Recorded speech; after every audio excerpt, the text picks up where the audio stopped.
السلام علیکم. میں آپ کو سنا رہی ہوں انسپکٹر نواز خان کی ایک زبردست کرائم سٹوری جس کا نام ہے لاش، ہجڑا اور حسینہ. ان کہانیوں کے نام بڑے مختلف ہوتے ہیں.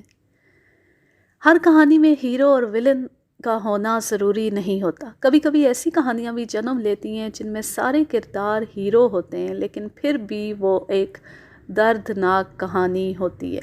شاید ایسی کہانیوں میں تقدیر ولن کا کردار ادا کرتی ہے. یہ سن 1944 کی بات ہے. اندرونی امرتسر کے ایک علاقے میں 4 منزلہ خستہ حال عمارت گر گئی اور ملبے میں دب کر قریباً 18 افراد ہلاک ہو گئے. زخمی ہونے والوں کی تعداد کہیں زیادہ تھی.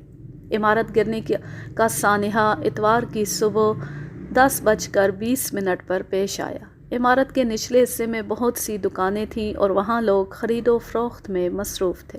بالائی منزلوں میں رہائشی کمرے تھے اور کم و بیش 10 خاندان یہاں آباد تھے. ایک رات پہلے شدید بارش ہوئی تھی اور حادثے کے وقت بھی بوندا باندی جاری تھی.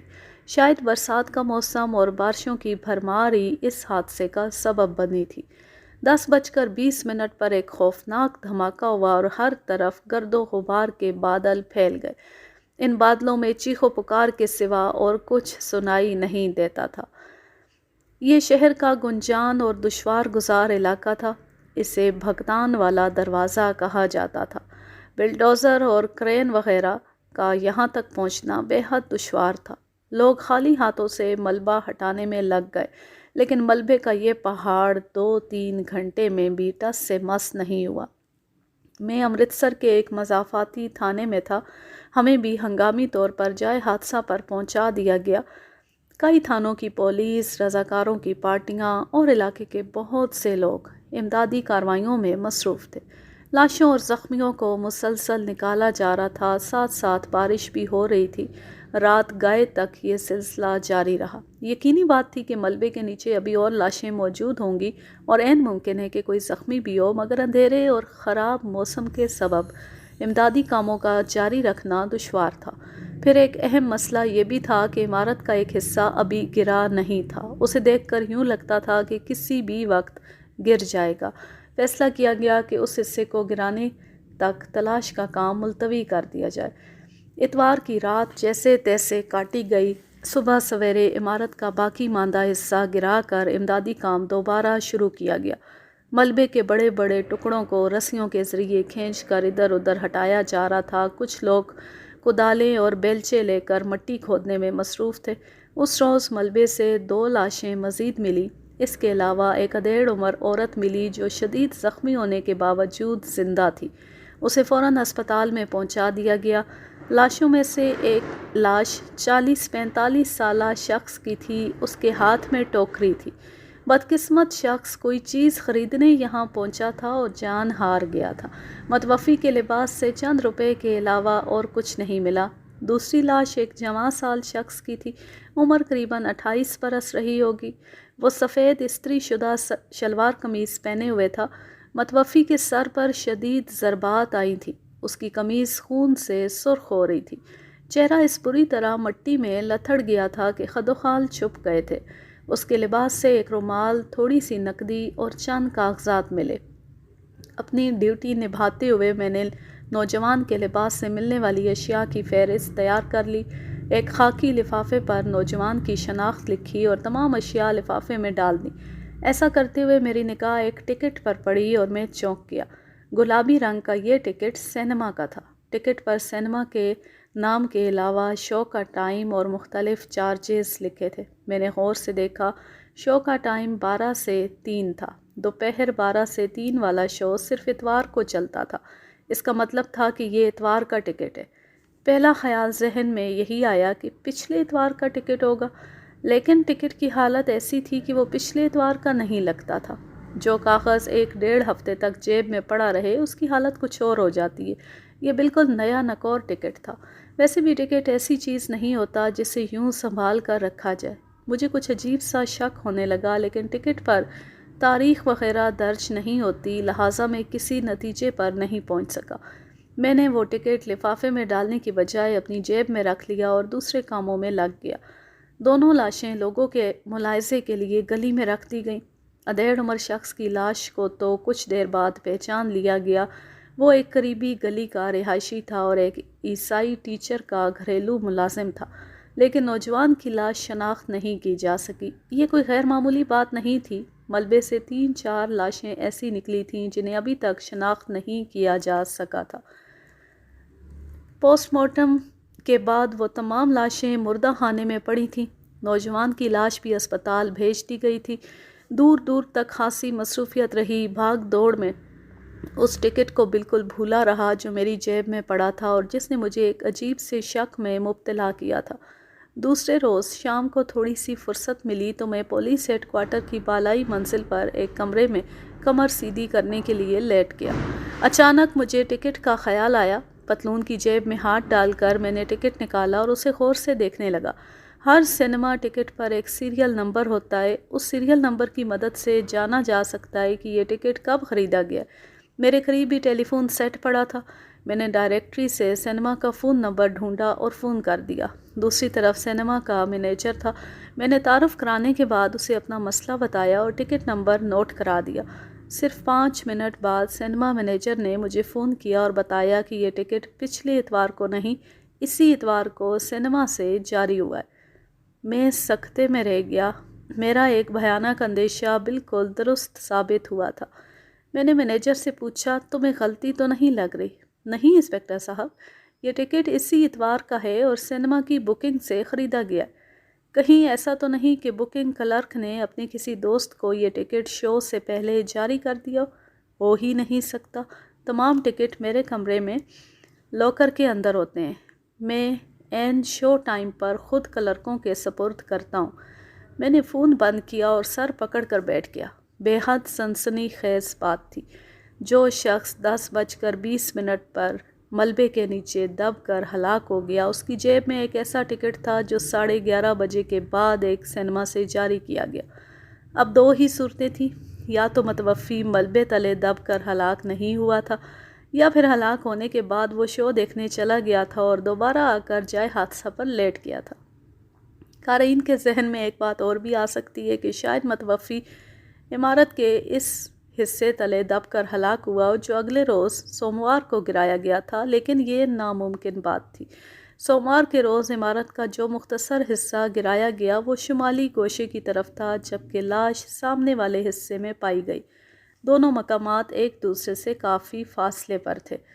یہ ذمہ داری اور فرض شناسی کا امتحان تھا۔ میں جانتا ہوں کہ میرے اکثر ہم پیشہ اس امتحان میں فیل ہوتے ہیں۔ واردات خود چیختی ہے کہ اس کی تفتیش کی جائے، لیکن کان بند کر لیے جاتے ہیں۔ کہاں یہ کہ واردات حادثے کے غبار میں چھپ گئی ہو، نہ کوئی سائل ہو، نہ مدعی، پھر بھی کوئی ذمہ دار شخص یہ سوچے کہ نہیں، انصاف کے تقاضے پورے ہونے چاہئیں۔ میں نے اپنے تھکے ماندے جسم کو سنبھالا، منتشر ذہن کو سمیٹا اور ایک پختہ ارادے کے ساتھ اٹھ کھڑا ہوا۔ میں نے اسپتال کے مردہ خانے سے معلوم کیا تو پتہ چلا کہ ابھی تھوڑی دیر پہلے لاش وارثوں کے حوالے کی جا چکی ہے۔ مردہ خانے کے انچارج نے بتایا کہ کل 3-4 اخباروں میں لاش کی تصویریں شائع ہوئی تھیں۔ شام کے وقت کرشن نگر کے چند افراد مردہ خانے پہنچے۔ ان کے ساتھ متعلقہ تھانے دار بھی تھا۔ ان لوگوں نے لاش کو شناخت کر لیا اور ضروری کارروائی کے بعد اپنے ساتھ لے گئے۔ تھانے سے وارثوں کا پتہ معلوم کرنے میں مجھے کوئی دشواری نہیں ہوئی اور میں 20 منٹ کے اندر کرشن نگر پہنچ گیا۔ میں عین وقت پر پہنچا تھا۔ تھوڑی سی دیر ہوتی تو میت منو مٹی کے نیچے چلی جاتی۔ میت کو غسل دے کر کفن پہنایا جا چکا تھا اور جنازہ اٹھانے کی تیاری ہو رہی تھی۔ میں نے موقع پر موجود لوگوں سے کہا کہ ابھی یہ جنازہ نہیں اٹھایا جا سکتا۔ سب حیرانی سے میری طرف دیکھنے لگے۔ میں وردی میں تھا، لہٰذا کسی کو بولنے کی جرأت نہیں ہوئی۔ میں نے انہیں بتایا کہ مرنے والا حادثے میں نہیں مرا، یہ کوئی بہت گہرا چکر ہے اور اوپر سے حکم آیا ہے کہ اس معاملے کی تحقیق کی جائے۔ اس دوران متعلقہ تھانے دار بھی موقع پر پہنچ گیا۔ اس کا نام بیدی سنگھ تھا۔ میں بیدی سنگھ کو ایک طرف لے گیا اور اسے مختصر لفظوں میں ساری صورتحال بتائی۔ میری باتیں سن کر اور سینما کا ٹکٹ دیکھ کر اس کی آنکھوں میں گہری تشویش لہرانے لگی۔ اس نے منہ سے تو کچھ نہیں کہا، لیکن اس کا چہرہ بتا رہا تھا کہ وہ دل ہی دل میں مجھ پر لانتیں بھیج رہا ہے کہ میں یہ کیا نئی مصیبت کھڑی کرنے لگا ہوں۔ میں نے بیدی سنگھ سے پوچھا، متوفی کے وارث کون سے؟ وہ بیزاری سے بولا، سارا محلہ ہی وارث بادشاہ ہو، لیکن اصل وارث کوئی نہیں۔ کیا مطلب؟ وہ بولا مرنے والے کا نام سعید احمد ہے، اس کا آگے پیچھے کوئی نہیں تھا، 1.5-2 سال پہلے سورت نگر سے یہاں آیا تھا، یہاں بتی والے چوک میں اس نے جنرل سٹور کھول رکھا تھا، رات کو جنرل سٹور کے اندر ہی سو جاتا تھا، ایک ہلکی سی موٹر سائیکل بھی رکھی ہوئی تھی، خوش اخلاق شخص تھا، محلے کے چھوٹے بڑے اسے ہرنائی کہتے تھے، پتہ نہیں یہ نام کیسے اور کیوں پڑا۔ بہرحال منگل کی دوپہر تک تو کسی نے خیال ہی نہیں کیا کہ ہرنائی نے دکان کیوں نہیں کھولی۔ اتوار کو تو ویسے ہی چھٹی تھی، سوموار کو سارا دن تڑا تڑ بارش ہوتی رہی، لیکن منگل کو بھی دکان نہیں کھلی تو محلے داروں میں چہ گوئیاں شروع ہوئیں۔ اس سے پہلے کبھی ہرنائی یوں غائب نہیں ہوا، اس کا کوئی تھا ہی نہیں تو اس نے جانا کہاں تھا؟ آ جا کے ایک ہی اس کا دوست تھا، شوکت کلاتھ مرچنٹ، فرصت کا ٹائم اس کے ساتھ گزارتا تھا اور اسے بھی کچھ پتہ نہیں تھا کہ ہرنائی کہاں ہے۔ منگل کا سارا دن بھی گزر گیا اور کل اخباروں میں اس کی تصویر آ گئی، پتہ چلا کہ وہ تو بھوانی بلڈنگ والے حادثے میں مارا گیا ہے۔ ایک اخبار میں تصویر بالکل صاف پہچانی جا رہی تھی، پھر بھی محلے داروں کو شبہ تھا کہ شاید یہ ہرنائی نہ ہو۔ محلے کے 4-5 معزز بندے میرے پاس تھانے پہنچے، میں انہیں اپنے ساتھ مردہ خانے لے گیا، وہاں انہوں نے ہرنائی کو پہچان لیا۔ محلے کے معزز افراد کو اندر بلا کر میں نے انہیں صورتحال سے آگاہ کیا اور انہیں بتایا کہ لاش کو دفنانے سے پہلے قانونی کارروائی ضروری ہو گئی ہے، لہٰذا وہ کچھ دیر انتظار کر لیں۔ میرے کہنے پر انسپکٹر بیدی سنگھ نے اپنے تھانے سے فوٹوگرافر سمیت ضروری عملہ بلوا لیا اور ہم نے بند کمرے میں لاش کا کفن وغیرہ کھول کر اس کی چوٹوں کا معائنہ شروع کیا۔ متوفی کے جسم پر جان لیوا ضربیں 2 تھیں، ایک اس کے سر پر اور دوسری پیشانی پر۔ یہ کند آلے کی ضربیں تھیں، مثلاً ڈنڈا، رائفل کا بٹ یا لاٹھی وغیرہ۔ تاہم ان ضربوں کو دیکھ کر یہ خیال بھی کیا جا سکتا تھا کہ یہ ملبہ گرنے سے آئی ہیں۔ ایک اور ضرب متوفی کے دائیں کندھے پر بھی تھی، یہ اتنی شدید ضرب تھی کہ مرنے والے کا پورا پہلو نیلا ہو رہا تھا، کندھے سے گوشت پھٹ گیا تھا، ہنسلی کی ہڈی اور بالائی بازو ٹوٹ چکا تھا۔ اس ضرب کے بارے میں 2 ہی باتیں کہی جا سکتی تھیں، یا تو یہ ملبہ گرنے سے آئی تھی یا پھر متوفی کو کسی بلند جگہ سے نیچے پھینکا گیا تھا۔ لاش کے معائنے کے بعد میں نے سب سے پہلے شوکت نامی اس شخص سے سوال جواب کیے جو شوکت کلاتھ مرچنٹ کا مالک تھا اور جس کے بارے میں پتہ چلا تھا کہ وہ ہرنائی کا گہرا دوست ہے۔ شوکت کی عمر بھی 28-30 کے لگ بھگ تھی، وہ ایک گورا چٹا جوان سال شخص تھا، تاہم بال پیشانی سے اڑے ہوئے تھے اور جسم موٹاپے کی طرف مائل تھا، اس کی آنکھیں رونے سے سرخ نظر آ رہی تھی۔ اس کے ساتھ گفتگو کرتے ہوئے یہ پتہ چلا کہ وہ بھی بھگتان والا کا رہنے والا ہے۔ میں نے تھوڑی سی تفصیل پوچھی تو انکشاف ہوا کہ جس جگہ بلڈنگ گری وہاں سے شوکت کا گھر صرف 1 فرلانگ کے فاصلے پر ہے۔ میں نے شوکت کی آنکھوں میں دیکھتے ہوئے پوچھا، اس کے باوجود تم اس بات سے بے خبر رہے کہ حادثے کے شکار ہونے والوں میں تمہارا جگری دوست بھی شامل ہے؟ آپ کو تو معلوم ہی ہے، ہرنائی کی لاش اگلے روز ملی تھی، میں اس وقت دکان پر تھا، محلے کے جن لوگوں نے اس کا چہرہ دیکھا وہ بھی اسے میرے دوست کے طور پر نہ پہچان سکے۔ دراصل جب سے ہماری دوستی ہوئی تھی ہرنائی میرے گھر 4-5 بار سے زیادہ نہیں آیا تھا۔ اس کا مطلب ہے کہ وہ تمہارے گھر آتا رہتا تھا، کیا یہ ممکن نہیں کہ وہ اپنی موت سے پہلے بھی تم ہی سے ملنے بھگتان والا گیا ہو؟ بالکل ہو سکتا ہے جی، اس کے علاوہ اسے بھگتان والا میں اور کیا کام ہو سکتا تھا؟ وہ جب بھی گھر میں آتا تھا میرے بچے کے لیے گولیاں ٹافیاں وغیرہ لاتا تھا، ممکن ہے اس روز بھی وہ کوئی چیز لینے کے لیے بھوانی بلڈنگ میں رک گیا۔ اتوار کی صبح 10-10:30 کے درمیان تم کہاں تھے؟ میں اپنی بیوی اور بچے کے ساتھ کپور تھلہ گیا ہوا تھا، بس ہفتے کی شام اچانک ہی جانا پڑ گیا، میری بیمار سانس کی طبیعت ایک دم خراب ہو گئی تھی، اس کی طرف سے اطلاع آئی کہ وہ نوشابہ سے ملنا چاہتی ہے، نوشابہ میری بیوی کا نام ہے۔ کپور تھلہ سے تم کب واپس آئے؟ سوموار کی صبح 10:30 بجے، اس وقت تک بھوانی بلڈنگ گرے 24 گھنٹے ہو چکے تھے لیکن ابھی ملبہ ہٹایا جا رہا تھا، پورے علاقے میں سوگواری پھیلی ہوئی تھی۔ شوکت علی، کیا تمہیں معلوم ہے کہ ہرنائی قتل ہوا ہے؟ کیا مطلب؟ اس کی آنکھیں پھیل گئیں۔ مطلب یہ کہ ہرنائی کی موت اتوار کی صبح حادثے کی وجہ سے نہیں، کیونکہ اتوار کی سپہر 3 بجے تک وہ ایک سینما ہال میں موجود تھا۔ اس کی موت اتوار کی سپہر اور سوموار کی صبح کے درمیان واقع ہوئی ہے۔ غالب گمان یہ ہے کہ وہ اس دوران تم سے ملنے بھگتان والا بھی پہنچا۔ کسی نے اس کے سر پر وزنی آلے سے ضربیں لگا کر اسے ہلاک کیا اور اپنا جرم چھپانے کے لیے لاش کو رات کی تاریکی میں ملبے کے ڈھیر میں پھینک دیا۔ شوکت علی کا گورا رنگ لٹھے کی طرح سفید ہو رہا تھا۔ وہ خشک ہونٹوں پر زبان پھیر کر بولا، یہ کیسے ہو سکتا ہے جی؟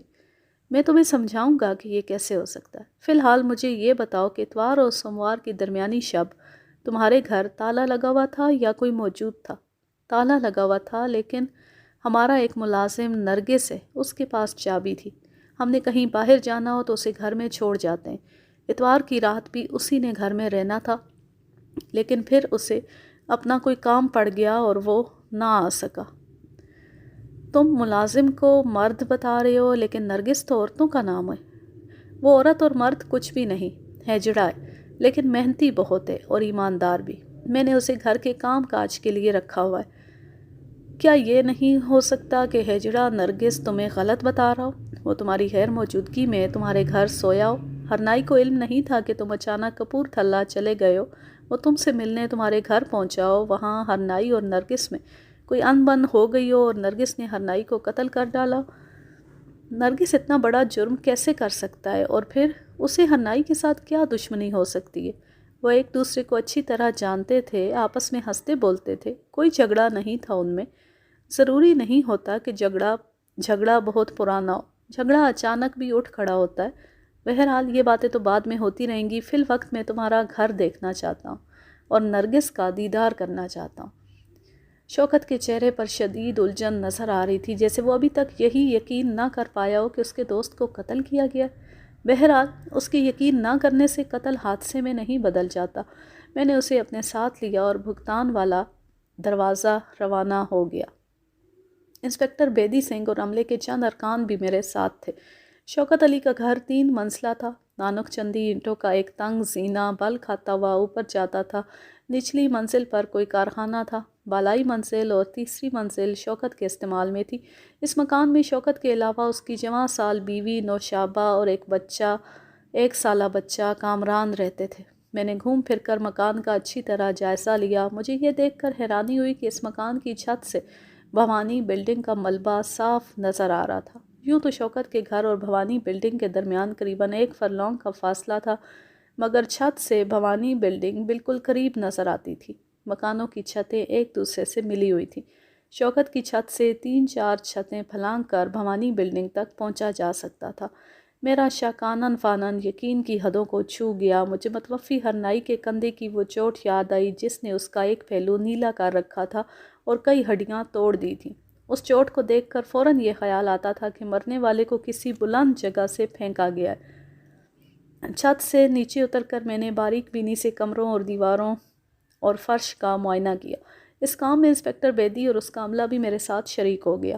10-15 منٹ کی مخص کھپائی کا صلہ ہمیں ایک اور اہم کھوج کی صورت میں ملا۔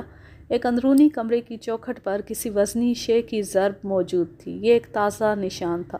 ضرب کے مقام پر لکڑی دب کر ٹوٹ گئی تھی۔ اس کمرے میں فرش پر نامعلوم سے دھبے بھی پائے گئے۔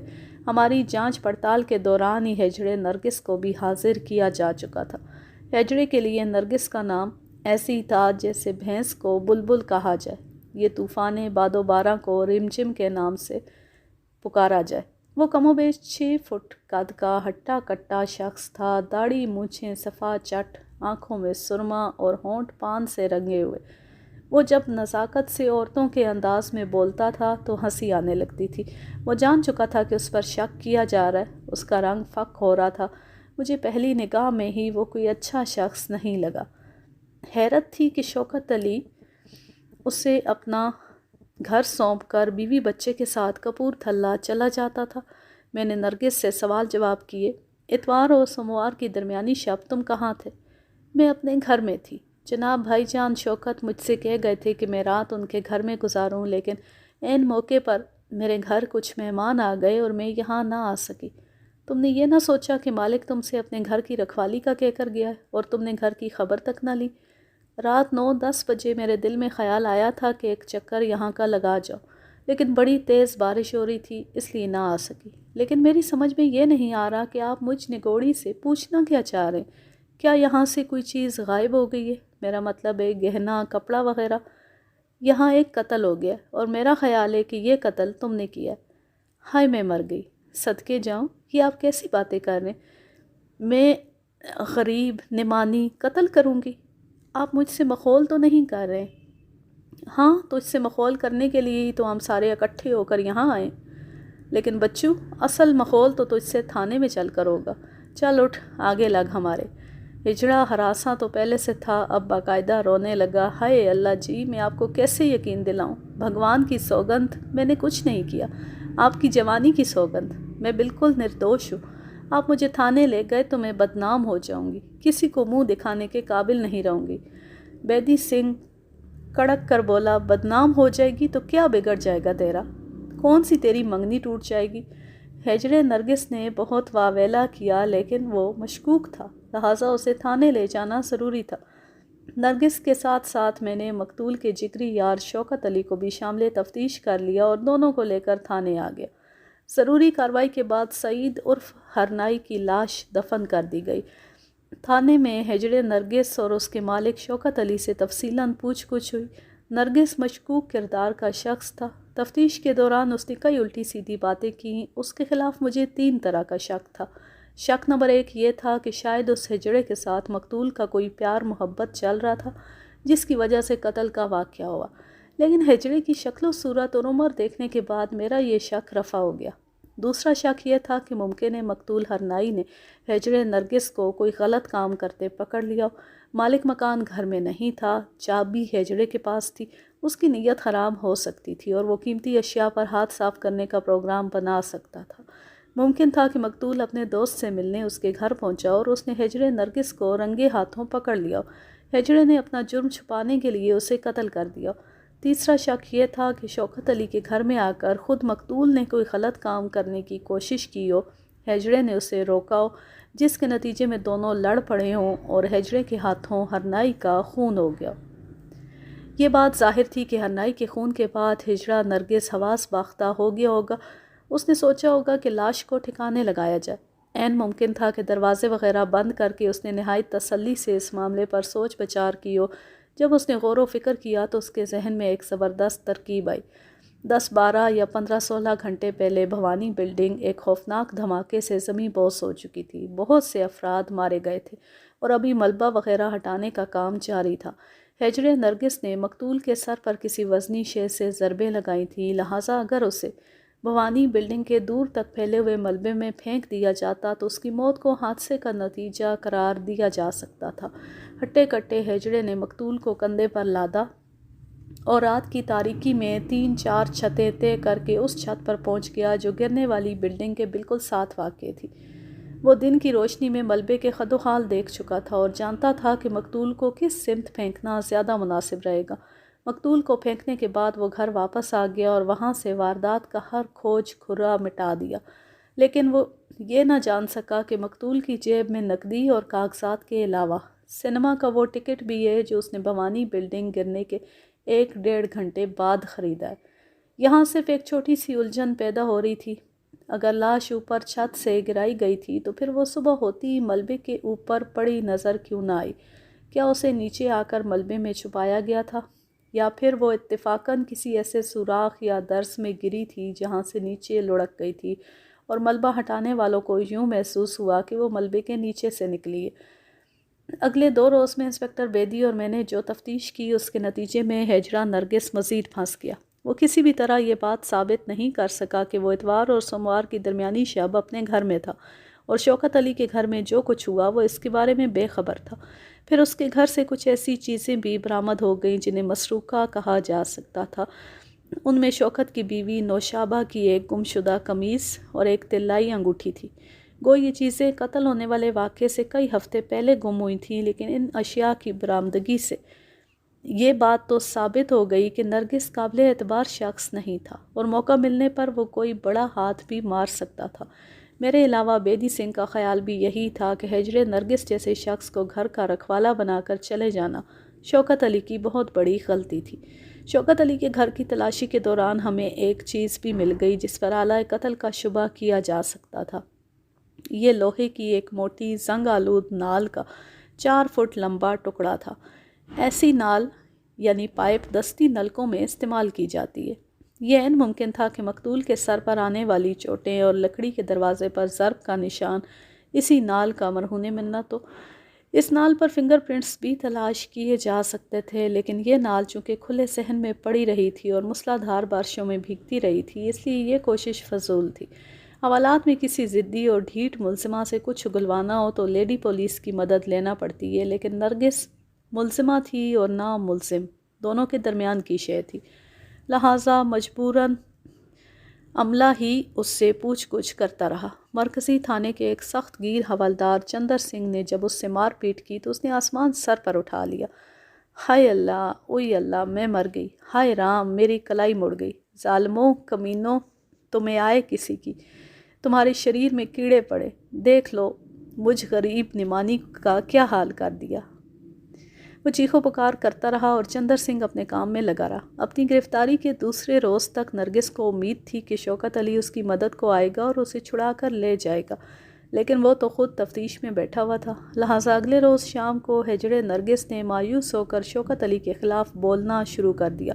اس نے یہ بیان داغا کہ شوکت علی کے دوست مقتول ہرنائی اور اس کی بیوی نوشابہ کے درمیان کوئی گڑبڑ تھی۔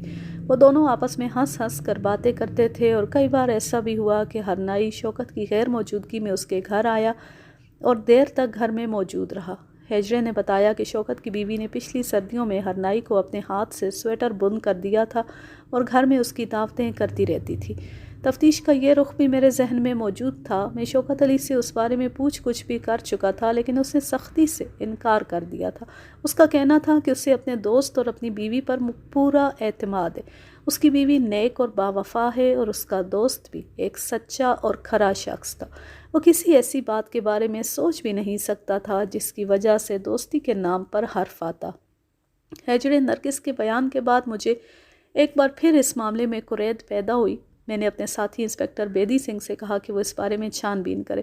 انسپکٹر بیدی نے بڑی تیزی سے کام کیا اور 24 گھنٹے میں ٹھیک ٹھاک کامیابی حاصل کر لی۔